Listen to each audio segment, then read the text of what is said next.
नमस्कार, मैं अनामिका आप सभी का हार्दिक अभिनंदन और स्वागत करती हूँ। आज हम बात करेंगे गोस्वामी तुलसीदास जी के जीवन परिचय पर। आखिर कैसे बने गोस्वामी तुलसीदास एक महान कवि?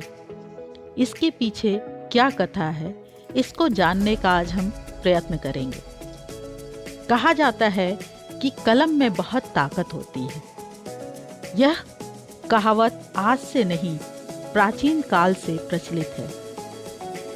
यह एक आदमी को संतों की श्रेणी में भी खड़ा कर सकती है। भक्ति भाव और कलम के मिलने से भारत के कई संत विद्वान और कवि दिए हैं, जिन्होंने समय समय पर देश की संस्कृति को अलंकृत किया है। ऐसे ही एक महान संत और कवि थे राम भक्त तुलसीदास, गोस्वामी तुलसीदास, जिन्होंने श्री रामचरितमानस की रचना की। गोस्वामी तुलसीदास एक महान कवि होने के साथ साथ पूजनीय भी हैं। कहा जाता है कि गोस्वामी तुलसीदास को साक्षात भगवान के दर्शन हुए थे और उन्हीं की इच्छा अनुसार उन्होंने रामचरितमानस की रचना की थी। गोस्वामी तुलसीदास का जन्म राजापुर गांव, वर्तमान बांदा जिला, उत्तर प्रदेश में हुआ था। 1554 से कालिंदी के तीर, सावन शुक्ला सप्तमी, तुलसी धरो शरीर। संबत 1554 की श्रावण मास की अमावस्या के 7वें दिन तुलसीदास का जन्म हुआ। उनके पिता का नाम आत्माराम और माता का नाम तुलसी देवी था। लोगों में ऐसी मान्यता है कि तुलसीदास जी का जन्म 12 महीने गर्भ में रहने के पश्चात हुआ था, जिसकी वजह से वह काफी हृष्ट पुष्ट जन्म लिए थे। जन्म लेने के बाद सामान्यतः सभी शिशु रोया करते हैं, किंतु जब तुलसीदास का जन्म हुआ था तो उन्होंने अपने मुंह से पहला शब्द राम बोला था। इसी वजह से उनका नाम राम बोला पड़ गया। माँ तो जन्म देने के बाद दूसरे ही दिन चल बसी। पिता ने किसी और अनिष्ट से बचने के लिए बालक को चुनिया नाम की एक दासी को सौंप दिया और स्वयं विरक्त हो गए। जब राम बोला 5.5 वर्ष का हुआ तो चुनिया भी चल बसी। अब बालक अनाथ हो गया। वह गली गली भटकता और इधर उधर घूमता रहता।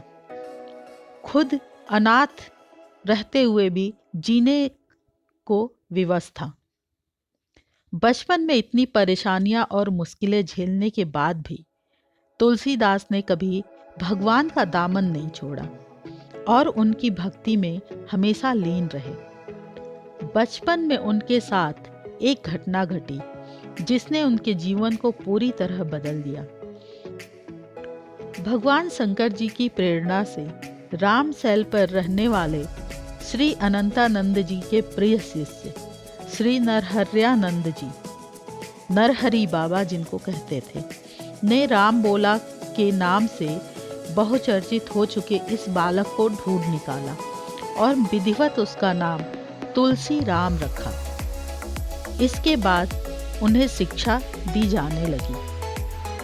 संतों की संगति में बहुत सारी शिक्षा उन्होंने प्राप्त की। 21 वर्ष की आयु में तुलसीदास का विवाह यमुना के पार स्थित एक गांव की अति सुंदरी भारद्वाज गोत्र की कन्या रत्नावली से कर दी गई। क्योंकि गौना नहीं हुआ था, अतः कुछ समय के लिए वे काशी चले गए और वहां शेष सनातन जी के पास रहकर वेदांग के अध्ययन में जुट गए। लेकिन एक दिन उनकी पत्नी की उन्हें बहुत याद आई। याद आने पर वह गुरु की आज्ञा लेकर उनसे मिलने पहुंच गए। लेकिन उस समय यमुना नदी में बहुत उफान आया था। तुलसीदास जी यमुना को तैरते हुए पार कर पत्नी से मिलने आधी रात को पहुंचे। लेकिन वहां भी तुलसीदास जी के साथ एक घटना घटी जो उनके जीवन में बहुत बड़ा परिवर्तन लाई। रात के अंधेरे में वह अपनी पत्नी के घर उनसे मिलने तो पहुंच गए, पर उसने लोक लाज के भय से जब उन्हें चुपचाप वापस जाने को कहा तो वे उनसे उसी समय घर चलने का आग्रह करने लगे। उनकी इस अप्रत्याशित जिद से खींचकर रत्नावली ने स्वरचित एक दोहे के माध्यम से जो शिक्षा उन्हें दी, उससे ही तुलसीराम को महान तुलसीदास बना दिया। रत्नावली ने जो दोहा कहा था वह इस प्रकार है। अस्ति चर्म मम देह यह, तासो ऐसी प्रीति, नेक जो होती राम से, तो काहे भव भी। इसका अर्थ था, जितना प्रेम मेरे इस हाड़ मांस के बने शरीर से कर रहे हो, उतना स्नेह यदि प्रभु राम से करते तो तुम्हें मोक्ष की प्राप्ति हो जाती। यह सुनते ही तुलसीदास की चेतना जागी और उसी समय से वह प्रभु राम के वंदना में जुट गए। इसके बाद तुलसी राम को तुलसीदास के नाम से पुकारा जाने लगा। वह अपने गांव राजापुर पहुंचे, जहां उन्हें यह पता चला कि उनकी अनुपस्थिति में उनके पिता भी नहीं रहे। पूरा घर नष्ट हो चुका है, तो उन्हें और अधिक कष्ट हुआ। उन्होंने विधि विधान पूर्वक अपने पिताजी का श्राद्ध किया और गांव में ही रहकर लोगों को भगवान राम की कथा सुनाने लगे। कुछ समय के पश्चात राजापुर रहने के बाद पुनः काशी चले आए और वहां की जनता को राम कथा सुनाने लगे। कथा के दौरान उन्हें एक दिन मनुष्य के वेश में एक प्रेत मिला, जिसने उन्हें हनुमान जी का पता बतलाया। हनुमान जी से मिलकर तुलसीदास जी ने उनसे श्री रघुनाथ जी का दर्शन कराने की प्रार्थना की। हनुमान जी ने कहा, तुम्हें चित्रकूट में भगवान श्री राम के दर्शन होंगे। इस पर तुलसीदास जी चित्रकूट की ओर चल पड़े। चित्रकूट पहुंचकर उन्होंने राम घाट पर अपना आसन जमाया। एक दिन वे प्रदक्षिणा करने निकले ही थे कि अचानक मार्ग में उन्हें श्री राम के दर्शन हुए। उन्होंने देखा कि दो बड़े ही सुंदर राजकुमार घोड़ों पर सवार होकर धनुष बाण लिए जा रहे हैं। तुलसीदास उन्हें देखकर आकर्षित तो हुए, परंतु उन्हें पहचान न सके। तभी पीछे से हनुमान जी ने आकर जब उन्हें सारा भेद बताया तो वे पश्चाताप करने लगे। इस पर हनुमान जी ने उन्हें सांत्वना दी और कहा, प्रातःकाल फिर दर्शन होंगे। संवत 1607 की मौनी अमावस्या को बुधवार के दिन उनके सामने भगवान श्री राम पुनः प्रकट हुए। उन्होंने बालक रूप में आकर तुलसीदास से कहा, बाबा हमें चंदन कीजिए, क्या आप हमें चंदन दे सकते हैं? हनुमान जी ने सोचा कहीं वे इस बार भी धोखा न खा जाए, इसलिए उन्होंने तोते का रूप धारण करके यह दोहा कहा, चित्रकूट के घाट पर भई संतन की भीड़, तुलसीदास चंदन घिसे तिलक देत रघुबीर। तुलसीदास श्री राम जी की उस अद्भुत छवि को निहार कर अपने शरीर की सुध बुद्धि खो दी। अंततोगत्वा भगवान ने स्वयं अपने हाथ से चंदन लेकर अपने तथा तुलसीदास जी के मस्तक पर लगाया और अंतर ध्यान हो गए। संवत 1628 में वह हनुमान जी की आज्ञा लेकर अयोध्या की ओर चल पड़े। उन दिनों प्रयाग में माघ मेला लगा हुआ था। वे वहां कुछ दिन के लिए ठहर गए। पर्व के 6 दिन बाद एक बट वृक्ष के नीचे उन्हें भारद्वाज और याज्ञवल्क्य मुनि के दर्शन हुए। वहां उस समय वही कथा हो रही थी जो उन्होंने सुकर क्षेत्र में अपने गुरु से सुनी थी। माघ मेला समाप्त होते ही तुलसीदास जी प्रयाग में पुनः काशी वापस आ गए और वहां के प्रहलाद घाट पर एक ब्राह्मण के घर निवास किया।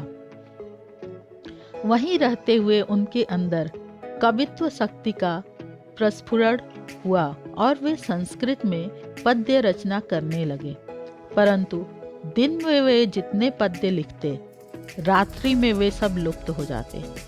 यह घटना रोज घटती। 8वें दिन तुलसीदास जी को स्वप्न हुआ। भगवान शंकर स्वप्न में उन्हें आदेश दिए कि तुम अपनी भाषा में काव्य रचना करो। तुलसीदास जी की नींद खुल गई। वे उठकर बैठ गए। उसी समय भगवान शिव और माँ पार्वती उनके सामने प्रकट हुए। तुलसीदास जी ने उन्हें साष्टांग प्रणाम किया। इस पर प्रसन्न होकर शिव जी ने कहा, तुम अयोध्या में जाकर रहो और हिंदी में काव्य रचना करो। मेरे आशीर्वाद से तुम्हारी कविता सामवेद के समान फलीभूत होगी। यह सुनकर 1631 में तुलसीदास जी ने रामचरितमानस की रचना शुरू की। दय योग से उस वर्ष रामनवमी के दिन वैसा ही योग आया जैसा त्रेता युग में राम जन्म के दिन था। उस दिन प्रातःकाल तुलसीदास जी ने श्री रामचरितमानस की रचना आरंभ की। 2 वर्ष 7 महीने और 26 दिन में यह अद्भुत ग्रंथ संपन्न हुआ। संवत 1633 के मार्गशीर्ष शुक्ल पक्ष में राम विवाह के दिन 7 कांड पूर्ण हो गए। इसके बाद भगवान की आज्ञा से तुलसीदास जी काशी चले आए। यहाँ उन्होंने भगवान विश्वनाथ को, माता अन्नपूर्णा को श्री रामचरितमानस सुनाया। रात को पुस्तक विश्वनाथ मंदिर में रख दी गई। प्रातःकाल जब मंदिर के पट खोले गए तो पुस्तक पर लिखा हुआ पाया गया, सत्यम शिवम सुंदरम, जिसके नीचे भगवान शिव की पुष्टि थी। उस समय वहां उपस्थित लोगों ने सत्यम शिवम सुंदरम की आवाज भी कानों में सुनी।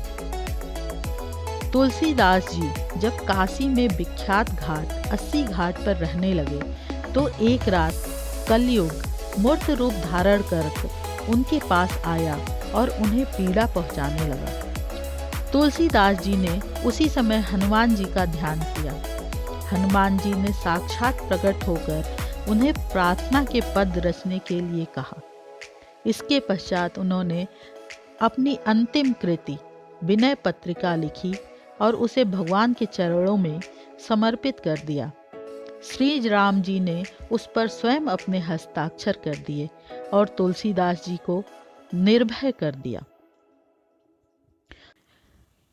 कहा जाता है कि संवत 1680 में 80 घाट पर श्रावण माह के शुक्ल पक्ष के सप्तमी तिथि को तुलसीदास ने राम राम कहते हुए अपने शरीर का परित्याग कर दिया था। ये दोहा तुलसीदास के निधन के संबंध में लिखा गया है।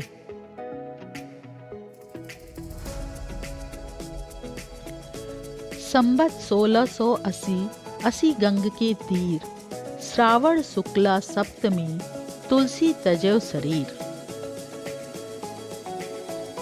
तुलसीदास जी ने दुनिया को हनुमान चालीसा नामक डर को मिटाने वाला मंत्र दिया है। कहा जाता है कि हनुमान चालीसा के पाठ से सभी भय विकार मिट जाते हैं। तुलसीदास जी ने देवनागरी लिपि में अपने लिखे लेख हिंदी को आगे बढ़ाने में भी काफ़ी सहायता की है। भारत भूमि सदैव इनके इस महान तुलसीदास जी ने दुनिया को हनुमान चालीसा नामक डर को मिटाने वाला यंत्र दिया है। कहा जाता है कि हनुमान चालीसा के पाठ से सभी भय विकार मिट जाते हैं। तुलसीदास जी ने देवनागरी लिपि में अपने लेख लिख हिंदी को आगे बढ़ाने में भी काफ़ी सहायता की है। भारत भूमि सदैव उनके इस लेख और अपने इस महान रत्न पर नाज करेगी। इस प्रकार आपने जाना, हम सब ने ये कथा सुनी कि तुलसीदास जी किस प्रकार एक महान कवि बने और उनकी अनेक रचनाएं जो आज भी हमें मार्गदर्शन दे रही हैं। इस महान कवि को मैं अपनी तरफ से कोटि कोटि प्रणाम करती हूँ। इसी के साथ मैं अपनी वाणी को विराम देती हूँ। जय सनातन, जय भारत।